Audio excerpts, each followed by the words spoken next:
Enchanted, inaccessible, and uninhabited. Right in the center of Europe lies a truly magical mountain range.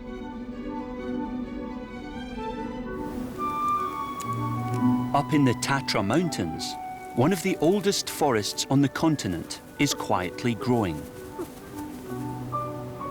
Rivers surge along, untamed. The valleys offer sanctuary for many rare animals. First and foremost, this is bear country. They are simply everywhere. Why do so many bears live up here in the Tatras and so close together?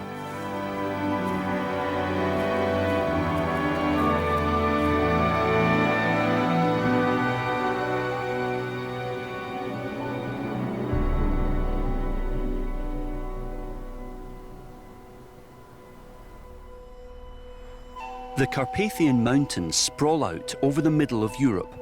Their highest part lies between Poland and Slovakia, the Tatra Mountains.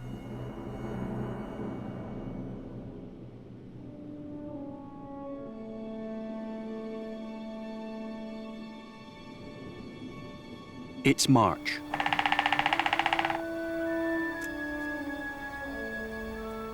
The first bears are slowly emerging from hibernation in the Ticha and Koprova Valley of the Tatra National Park.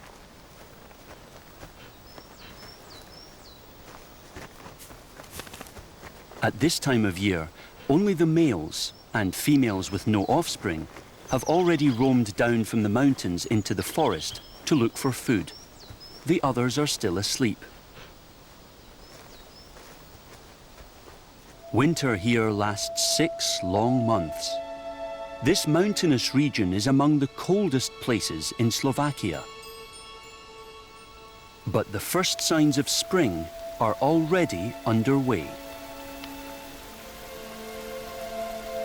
Soon the streams will be filled with meltwater.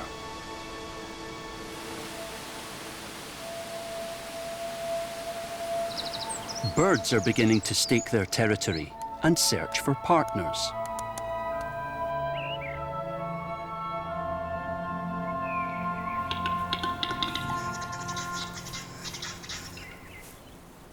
In the mountain dawn, the western capercaillie is causing a bit of a scene.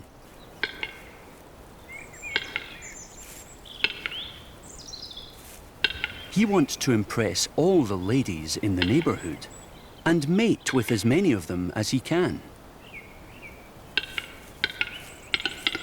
His success depends on suitable lookouts. Luckily, there are still plenty of old trees in the Ticha and Koprova valleys.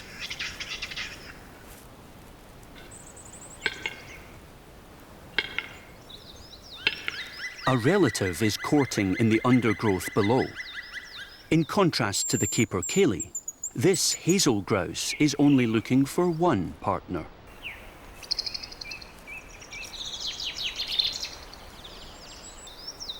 Later on, both the male and the female will look after their young. By early May, most of the snow above the tree line has melted.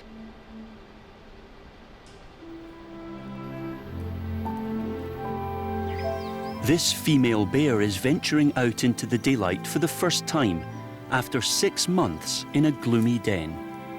And look, there's someone with her.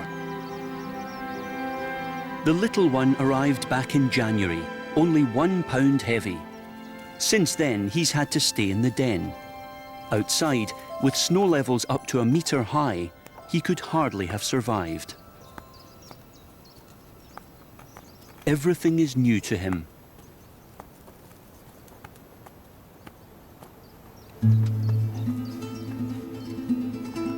Bear females mostly give birth to twins, who can then play together.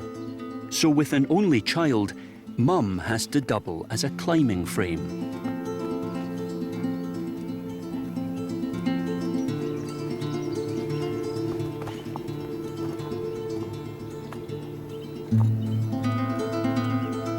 The bear cub is still rather insecure out and about.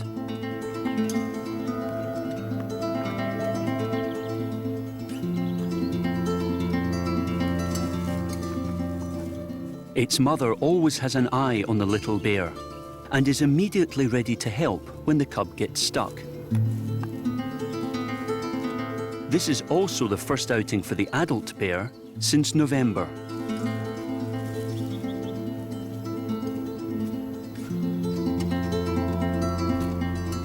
She's not eaten anything for half a year, but even now, she doesn't appear to be very hungry. Mother and child don't feel at all disturbed. They're being filmed from around 600 meters away, on the other side of the wide valley. Rare footage indeed, from Central Europe.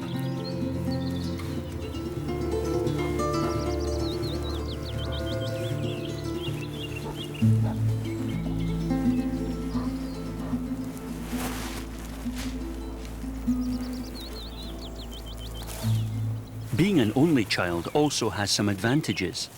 The cub doesn't have to share the mother's milk with siblings and can therefore grow faster. These two are not the only ones around. All over the slopes, bear mothers are now starting to appear with their offspring. This one has twins.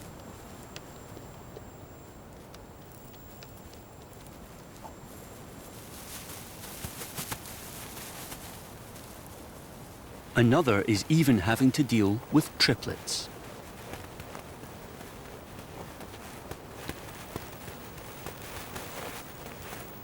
The females with bigger, more developed cubs already left their wintering dens several weeks ago. This mother gave birth 2 years ago.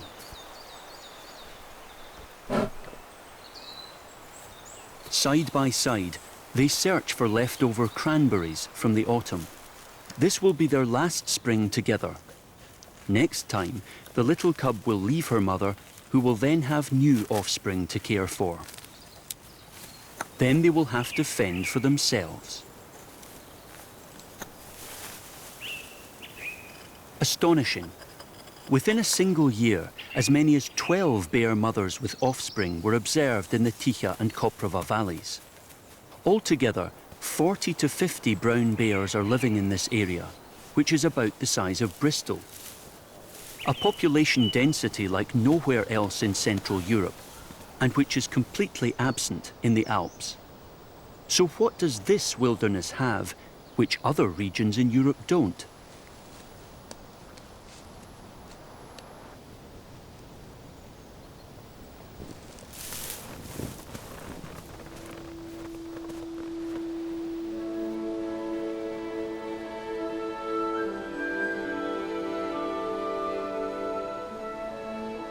Fast-flowing streams tumble down the steep slopes of both valleys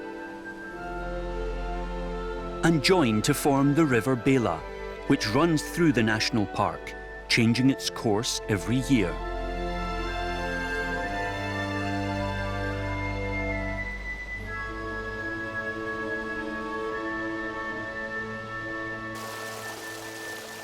A kingfisher has dug its breeding burrow into the escarpment of the riverbank at an alleged safe height.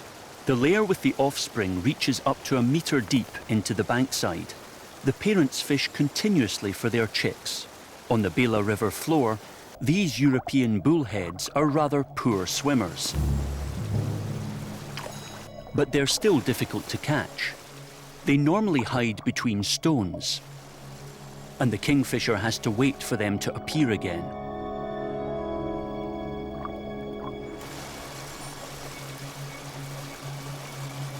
The next attempt is also in vain.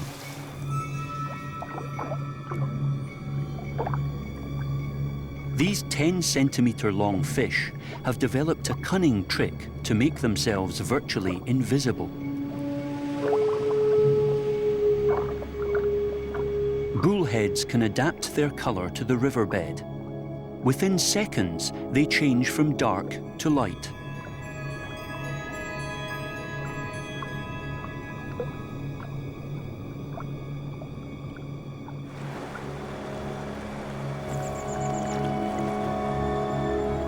When the fish move, however, they can be seen.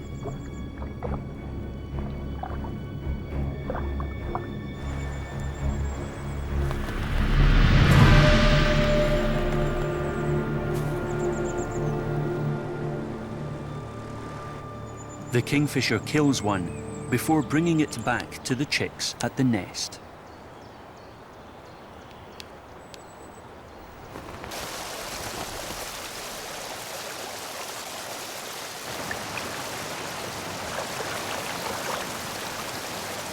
Another enemy of the bullheads lives by the river, the otter. He can even get to the fish in their hiding places by just flipping the stones over and snapping up the surprised bullheads.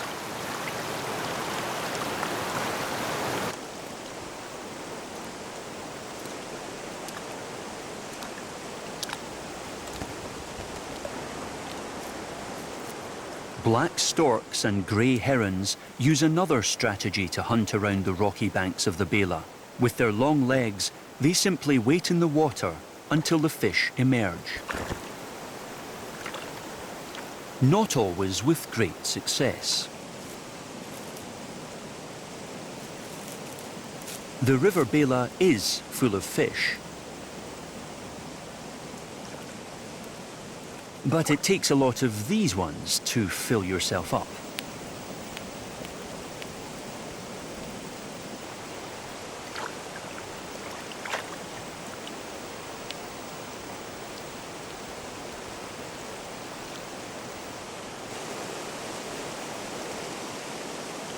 For the bears, catching fish as small as that just isn't worth it. Salmon, like those caught by brown bears in other parts of the world, are not found in the Bela.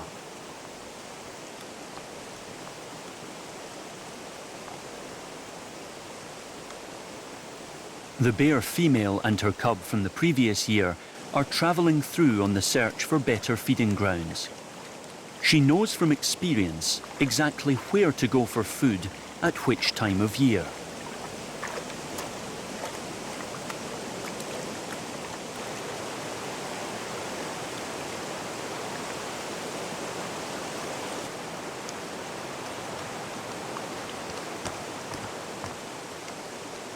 Early summer draws all the bears up from both valleys and onto the mountain pastures.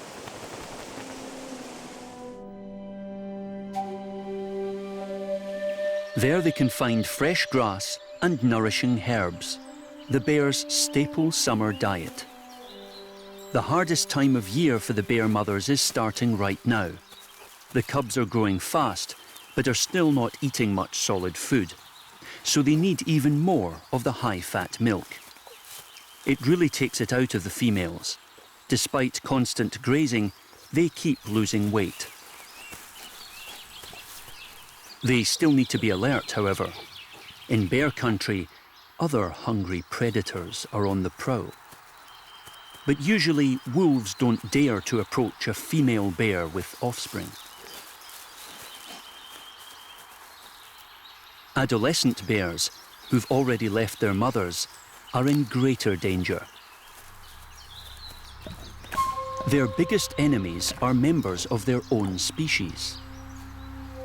For male bears, the most critical phase of their lives is now beginning.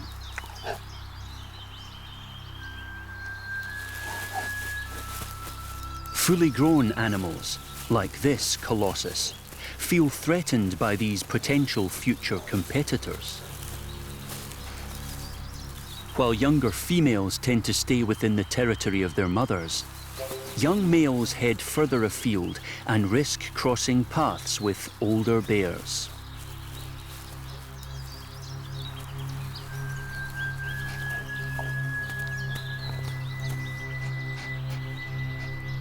This young male doesn't yet recognize the danger of the situation.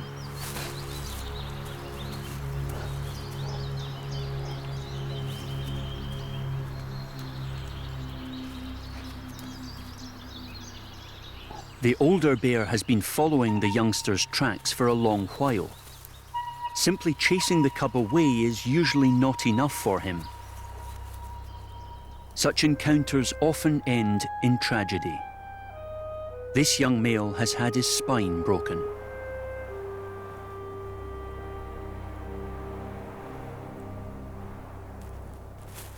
The two valleys are his patch, and so he also claims all the females in the area for himself.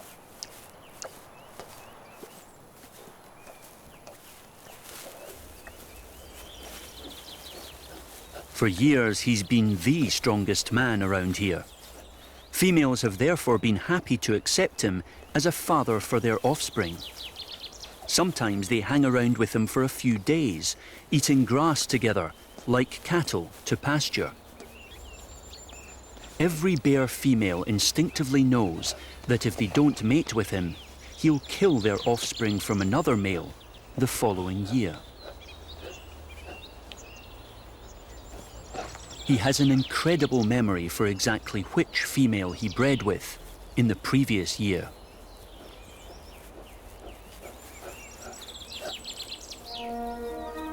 Such is life in bear country since time immemorial. The rules are as old as the venerable Swiss pine. The pine forests of the Ticha and Koprava valleys are among the oldest in Europe. Many trees are over 500 years old, some even 1,000.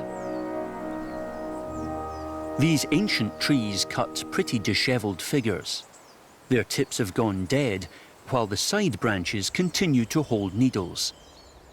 They've been cleared in almost all regions due to their hard wood, and are rare these days. Swiss pines can withstand temperatures down to -40 degrees, so they're well equipped for life in the high mountains, with all its challenges. Yet severe storms at this altitude can break even the strongest trees.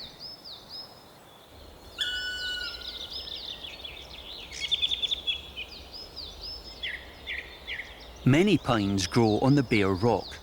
The soil, with its nutrients, has been washed down into the valley long ago by the rain. The roots clutch the stones, penetrating even the smallest cracks and anchoring the trees to the rocky surface.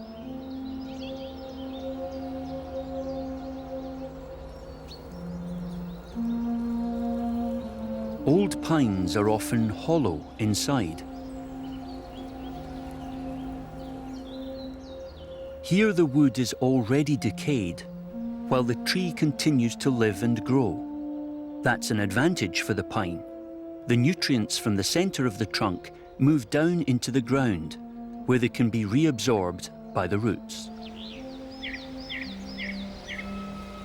That's how the Swiss pine can regenerate itself, growing on for many centuries in the barren environment.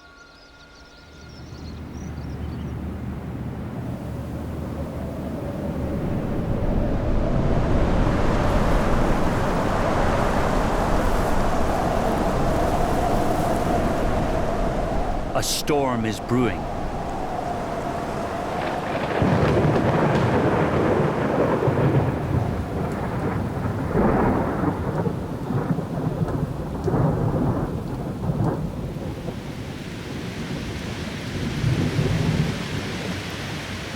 The heavens open.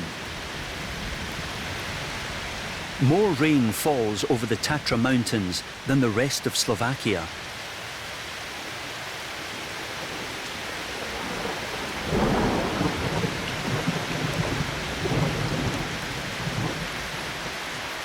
All the water that falls over the two valleys runs into the river Bela. This time, the rain is falling for 4 or 5 days without a break. Even here, that only occurs once a decade. The small mountain stream quickly turns into a rushing torrent. It flows well over the banks.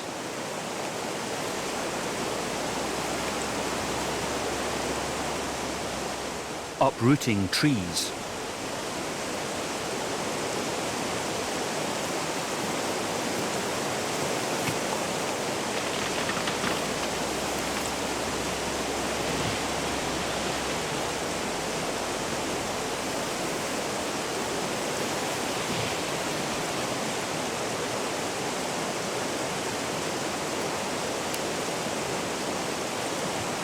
It doesn't help that they're deeply rooted. The normally peaceful river has developed a destructive force, softening the earth until the hillside begins to slip.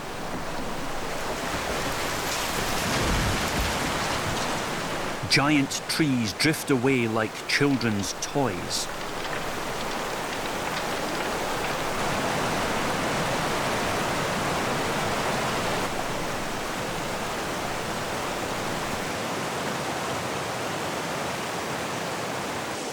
The water level has almost reached the kingfisher's breeding burrow, so the parents can hardly get to the chicks inside anymore.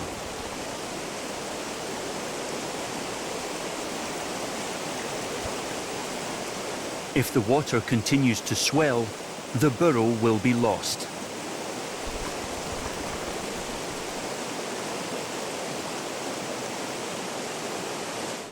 Then, finally, the rain stops.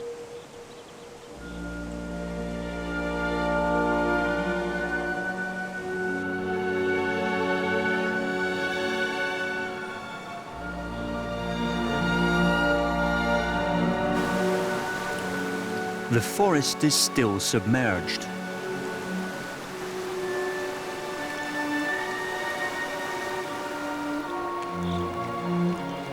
Miraculously, the young kingfisher, recognizable by his short beak, has escaped the flood. His parents will provide food for a few more days. Then he'll have to learn to fish for himself. Others are not so fortunate. The hazel grouse has lost her offspring. 8 chicks hatched before their mother led them into the forest to look for food. Now the youngsters have been swept away somewhere. Both parents are searching for them.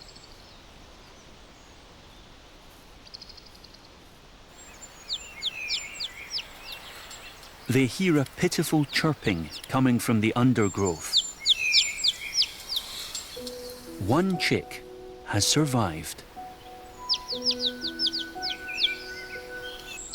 The mother calls back.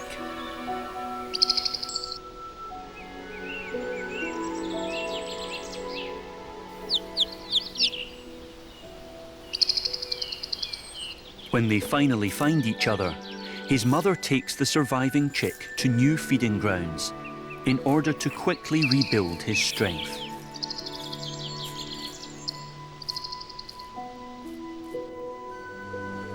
Storms cause lasting damage to the forest. It will take decades for the uprooted trunks to completely decay.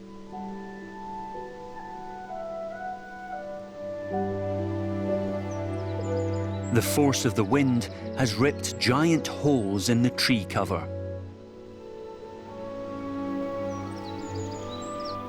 Creating clearances which are popular with the brown bears. The storm has provided them with new food sources. Sweet blueberries grow in abundance here, much more nutritious than only eating grass the whole summer long.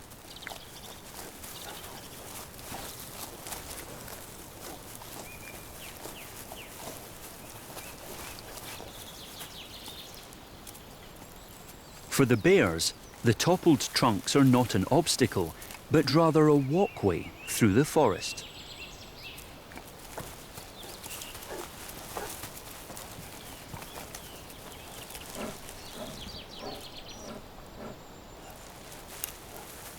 For other animals, a steep slope covered with fallen trees is much more difficult to overcome. With his long legs, this deer has got himself tangled up in the debris of the ravaged forest and has slipped.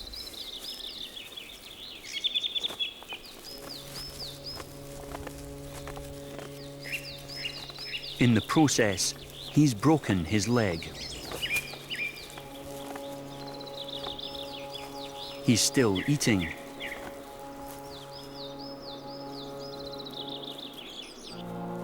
But his strength has been sapped a long time ago.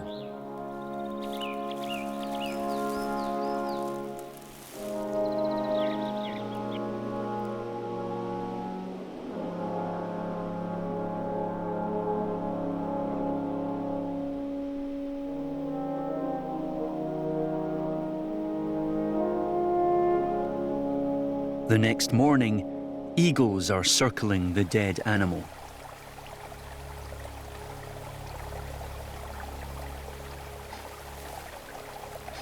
He's been discovered by a female bear.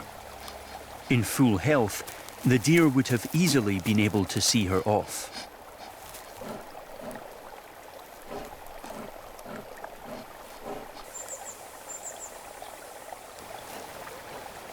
But now the carcass of the old animal is providing the bear and her offspring with vital food resources for the coming winter. So the bears not only profit from the blueberries, but also other after effects of the storm.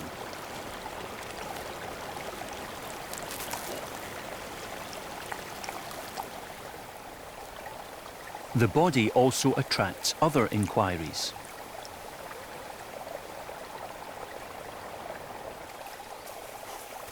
As soon as the bears have had their fill, a young fox wanders in.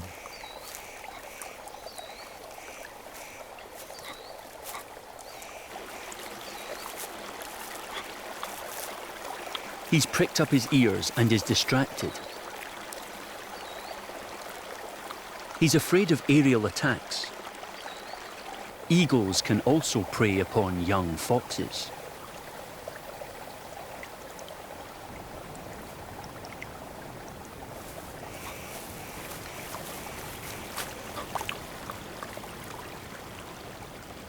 When one of them settles onto a nearby tree, the fox decides to clear off.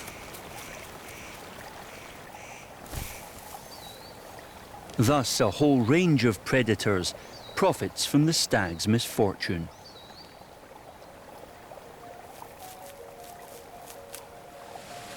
The destructive power of the storm also turns out to be a productive one, sometimes also a rejuvenating cure.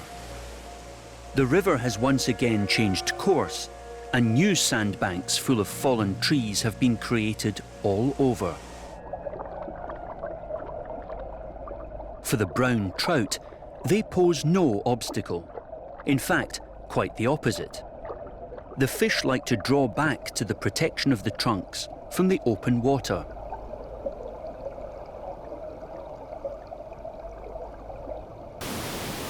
Especially when otters are on the hunt.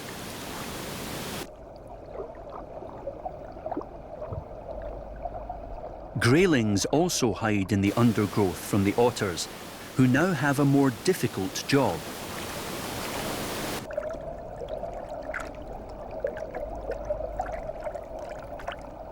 But there's always a place for a quick rest between the washed-up wood on the sandbank.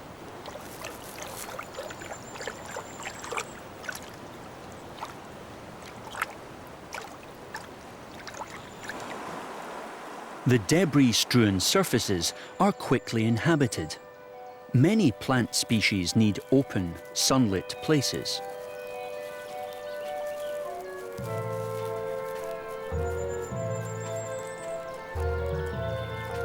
Some only thrive up in the rocky ground of the mountains, or else down here on the fresh, stony surfaces of the valleys. The flooding has expanded their territory.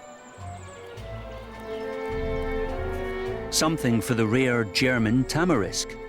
It depends heavily on light, but is easily overgrown by larger plants.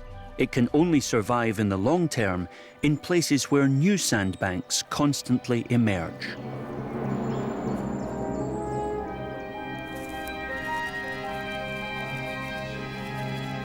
They're the favourite hunting grounds of an extremely adept sprinter, the tiger beetle.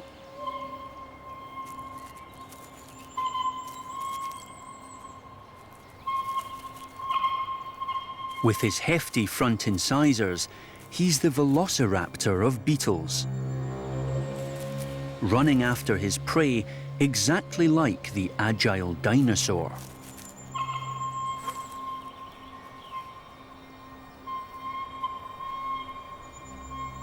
Or springing into action to grab another insect.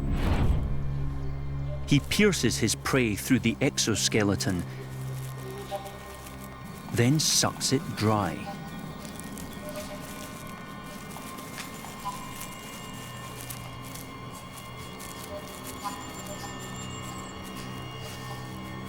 Since the tiger beetle is always on the move, he needs a lot of energy, and therefore victims, hunted and consumed on the sands.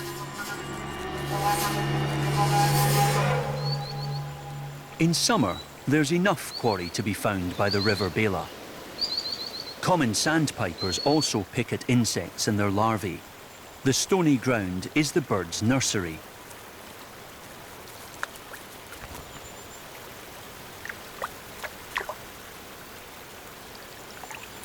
Right after hatching, the chicks have to find their own food.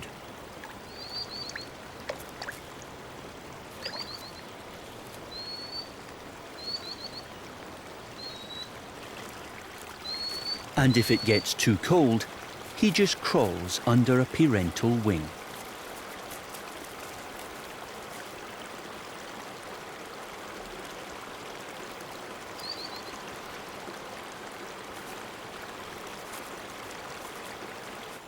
Just days after the flooding, the reforestation of the new sandbanks is beginning.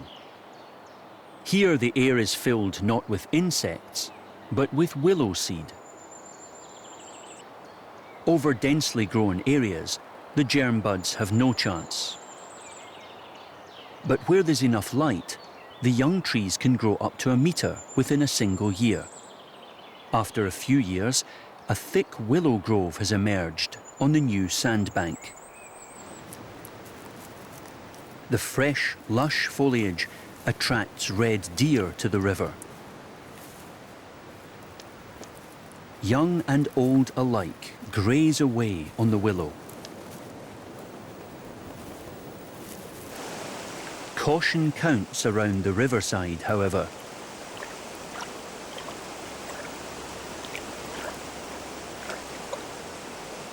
And not only because of the current. The wet, slippery stones make life difficult for the deer.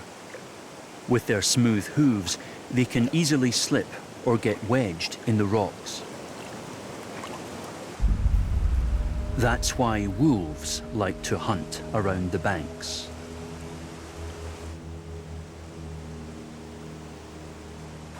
The deer know the dangers.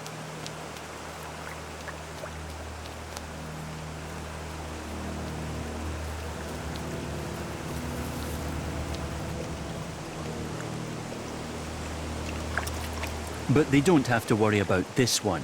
His belly is already well filled.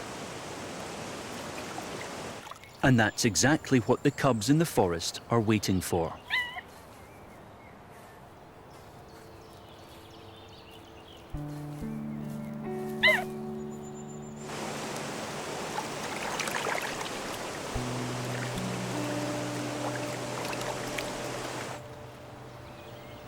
After a good 3 weeks, they leave the den for the first time and eat solid food. Meanwhile, they're about 3 months old. The adult will regurgitate chunks of meat for them after returning from his hunt. Young wolves are dependent on their parents for 2 years before they become successful hunters themselves.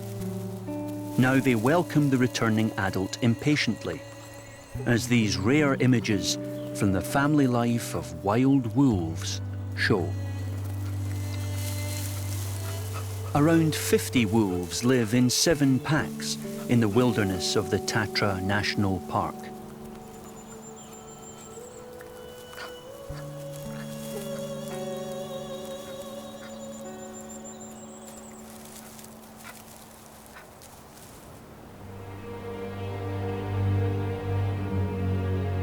In August, mornings are already bringing mist to the forests of the Ticha and Koprava valleys.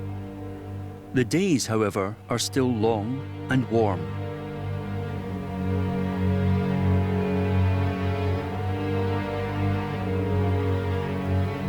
Towards the end of the summer, the cones of the Swiss pines ripen.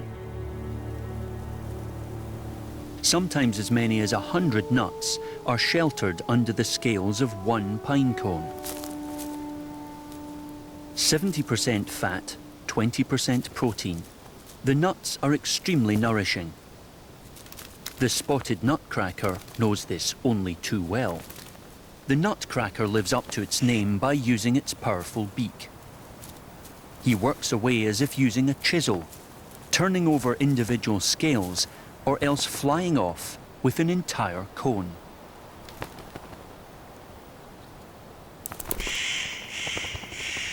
Even the Swiss pines of the Tatra mountains only grow in certain areas, so spotted nutcrackers gather here from all over. They live rather secretively the whole year round, eating insects, birds' eggs, and the seeds of other plants.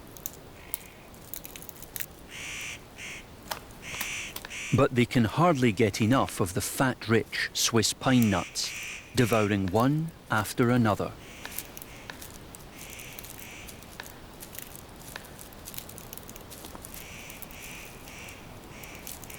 Sometimes they miss a few, and so the nutcrackers open the door for other animals.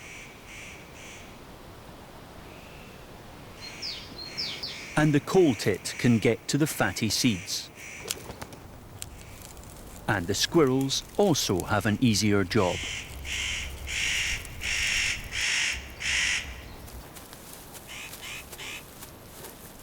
Even the brown bears can't ignore the treetop turmoil.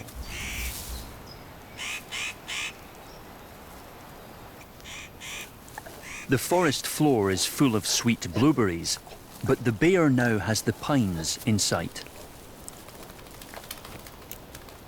Those few nuts that the nutcracker has dropped are not enough for a bear, of course.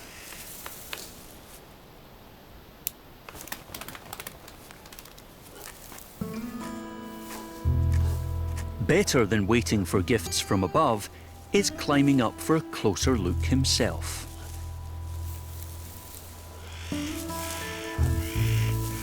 A true balancing act.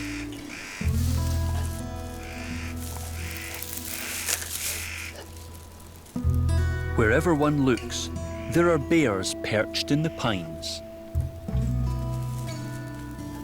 At times, a 250-kilo bear will be swaying 20 meters above the ground, all for a few fatty nuts.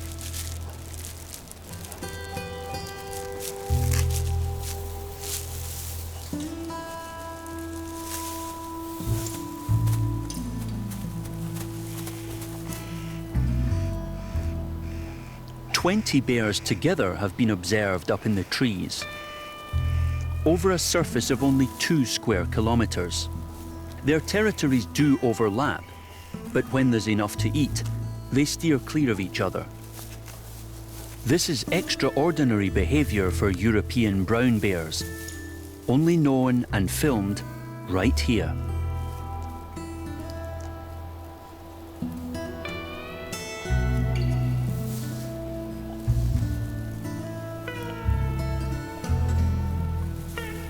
For 3 weeks long, the bears harvest the fat-rich food. It's an important time for them when they have to concentrate on bulking up for the winter. And the pines are yet another reason why so many of them can survive here.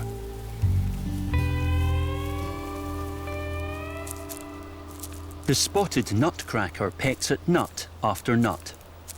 But simply taking on fat deposits immediately is not the only survival strategy employed by the birds for the cold season.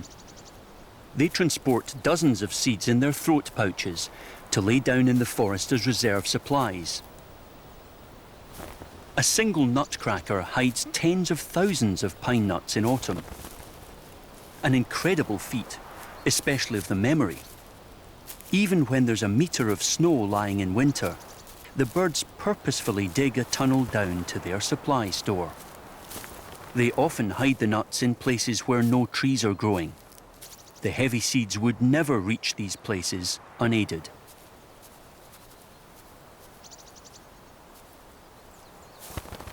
Amazingly, they managed to find 80% of the nuts again. New pines germinate from the rest left behind.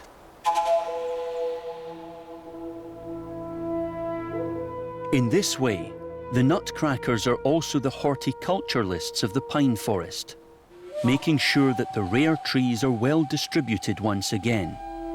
A cooperation of tree and bird from which both can profit. And which is also to the advantage of the bears. Thus they too can have their fill of food in the coming years.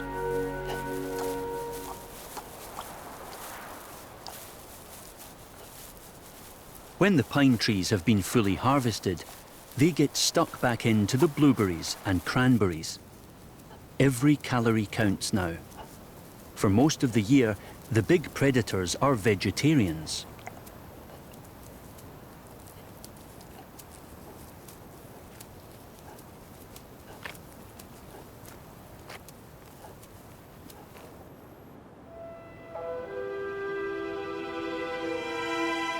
Autumn arrives, rapidly bringing cooler temperatures to the Tatra mountains.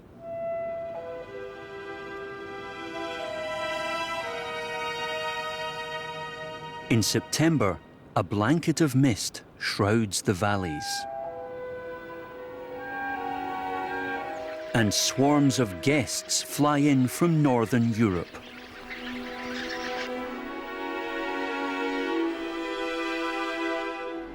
Rowan berries are now ripening in the mountain forests.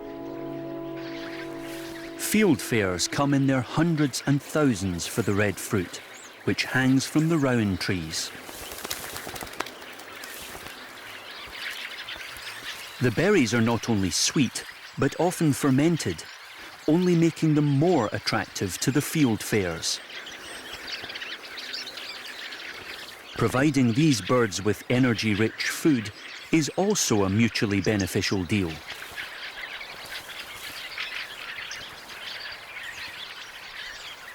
The field fairs harvest the trees, and when they've finished one off, they keep on going, tree to tree and valley to valley.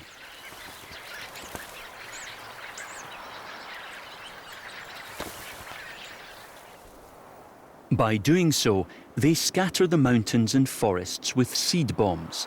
Their droppings contain the leftovers of the digested fruit. New rowans will germinate in these places the following year, and if there's enough light, they will also grow. In this way, the field fairs disseminate huge numbers of new trees every year, distributing the rowan berries in places where there's no forest. So they're also landscape gardeners, especially in places where storms have destroyed areas of old forest.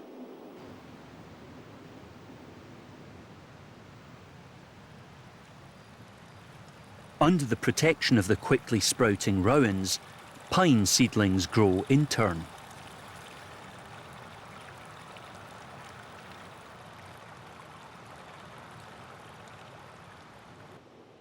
After 50 to 100 years, the pines are bigger than the rowans which were germinated by the field fairs. The mountain pine forest is back. A cycle of constant renewal in the valleys of the Tatras has come round again. Destruction has laid the foundations for regeneration.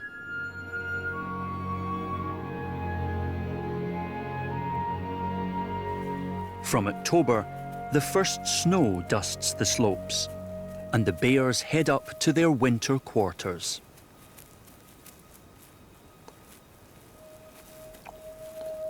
A last morsel before they withdraw to their dens to wait out the cold season.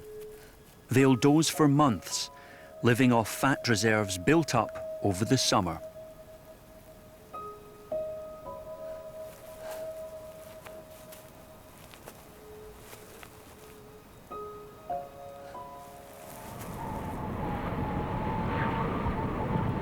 Temperatures quickly become icy. -30 degrees is not unheard of in the Tatra mountains.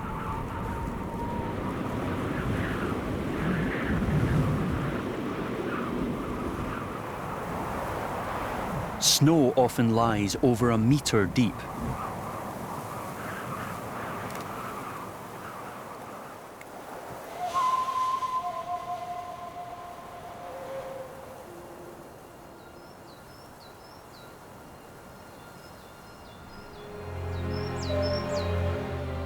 While the bears retreat up to their mountain dens, the red deer wander down into the valley, where it's easier to find food.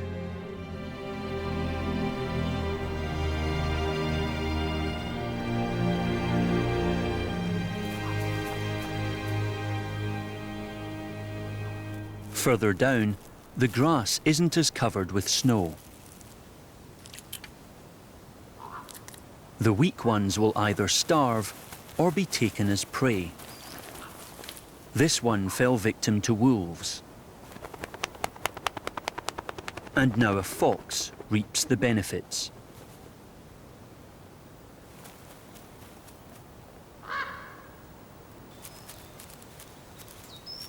A few berries and seeds still hang from the bushes, helping to get bullfinches and hazel grouse through the winter.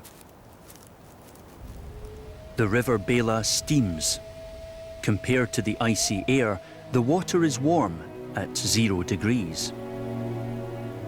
Only in calm areas does the water freeze over.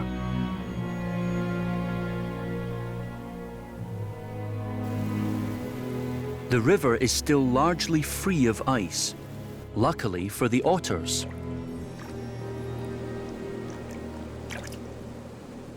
Even in winter, they have to remain active the whole day long to catch bullheads and other small fish. Despite their thick fur, these feisty creatures lose a lot of body heat hunting in the ice-cold water, so they still need up to 1 kilo of food every day.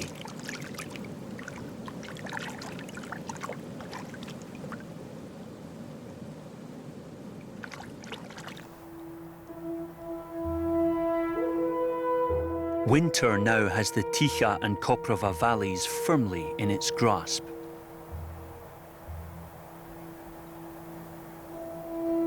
While all the other animals must keep searching or hunting for food in the forests to survive the winter, the bears' year has come to an end.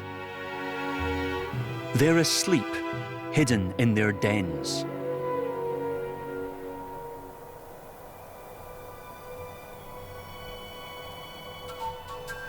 There, the females will bring new offspring into the world from January, who'll help to repopulate the mountain slopes from May onwards. Nowhere in Central Europe are there so many bears as here. The reasons are varied. They can live mostly undisturbed in the national park and can find everything that they need. They've even conquered the treetops.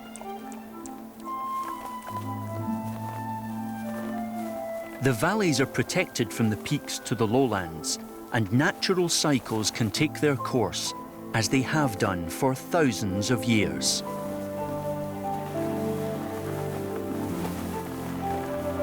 Layers to hibernate and give birth to offspring. Feeding grounds with energy-rich supplies the whole year round.